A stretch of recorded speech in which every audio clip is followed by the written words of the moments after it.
Channel, this is Priyanshu. तो आज हम पढ़ने वाले हैं एसिड, बेसिस एंड सॉल्ट्स। ठीक है, साइंस का सेकंड चैप्टर है जो कि आज हम पढ़ेंगे। ठीक है, तो यहाँ पे हम स्टार्ट करते हैं। अब यहाँ पे सबसे पहली चीज़ हमें जो दिख रही है, यहाँ पे दिया हुआ है कि जो हम प्रीवियस क्लासेस में ये पढ़ के आ चुके हैं या हम पढ़ चुके हैं, ये हम जानते हैं कि जो श्योर और बिटर टेस्ट होते हैं फूड के, वो हमें एसिड और बेसिस की वजह से मिलते हैं। ठीक है, किसके वजह से मिलते हैं? एसिड और बेसिस की वजह से मिल जाते हैं। ठीक है, अब हमें यहाँ पे एक कंडीशन दी हुई है कि जब अगर मतलब आप जस्ट इमेजिन करो कि आपके फैमिली में कोई एसिडिटी से सफ़र कर रहा है, मतलब उसे एसिडिटी की प्रॉब्लम है। ठीक है, और एसिडिटी क्यों होती है? ओवर ईटिंग की वजह से। ठीक है, एसिडिटी से सफ़र कर रहा है तो आप उसको कौन सी रेमेडी दोगे? ठीक है, कौन सी रेमेडी दोगे? तो यहाँ पे हमें 3 ऑप्शंस दिए हुए हैं, लेमन जूस, विनेगर और बेकिंग सोडा। ठीक है, आप ये तीनों में से किस रेमेडी को उस पर्सन को दोगे जो कि एसिडिटी की प्रॉब्लम से सफ़र कर रहा है? अब यहाँ तक हमने देख लिया। अब आगे देखते हैं। यहाँ पे दिया हुआ है कि आप कौन सी प्रॉपर्टी मतलब which property do you think of while choosing the remedy? आप कौन सी प्रॉपर्टी को अपने दिमाग में मतलब सोचोगे कि मैं ये रेमेडी चूज़ करूँ?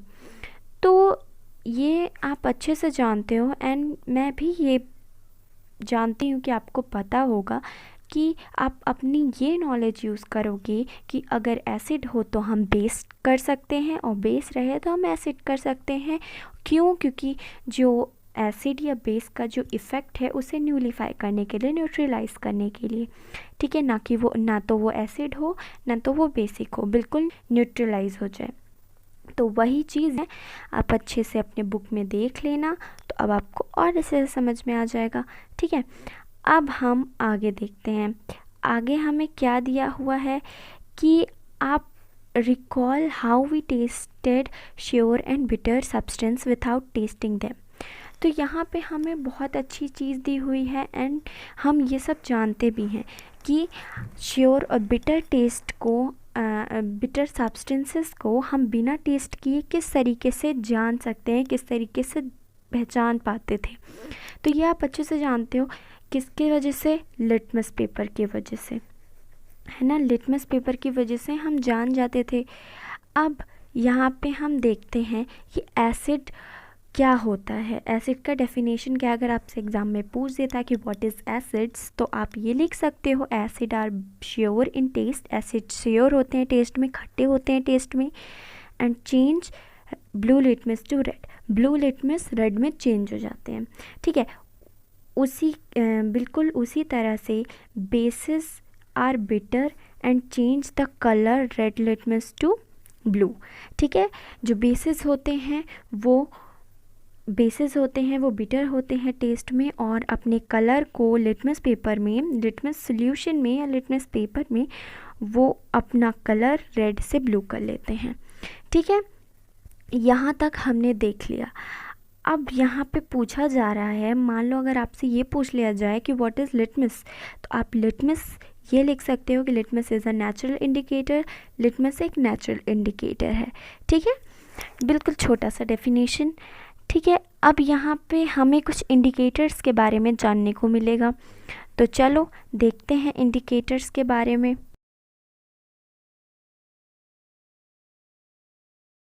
तो यहाँ पे हम बात करते हैं कुछ इंडिकेटर्स के बारे में। सबसे पहला इंडिकेटर होता है फिनोप्थिलीन, जो कि नेचुरली कलरलेस होता है। ठीक है, नेचुरली कलरलेस होता है, उसका कलर होता ही नहीं है, वो बिल्कुल कलरलेस रहता है। ठीक है, एंड उसका सेकंड कैरेक्टरिस्टिक क्या है कि वो it turns in pink in alkaline solution. Alkaline solution को आप बेस भी बोल सकते हो। ठीक है, अपने कलर को वो पिंक चेंज कर लेता है बेस में, एंड कलरलेस रहता है एसिड्स में।